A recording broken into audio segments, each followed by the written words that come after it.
শুভ দুপুর বন্ধুরা। তো দেখো আমাদের খাওয়ার আয়োজন, আর আমরা এখন খাবো। কি কি দিয়ে খাবো তোমরা দেখবা। এই যে পটল বড়া,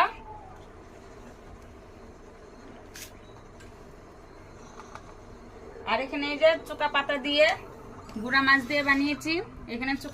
এখানে বানিয়েছি গুড়া মাছ দিয়ে চচ্চড়ি, আর এখানে ছেলের জন্য ডাল, আর এই জন্য এই যে সাথে জল। আর এখন কিভাবে খাবো তোমরা দেখো খালি, বুঝলে বন্ধুরা?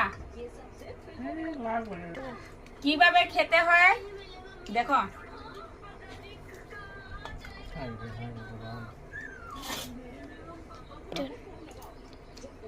আর বেশি দেখাবো না, তারপর তোমরা আমাদেরকে নজর লাগিয়ে দিবে, পরে পেট ব্যথা করবো। আগে খাইয়ে নি, টাটা।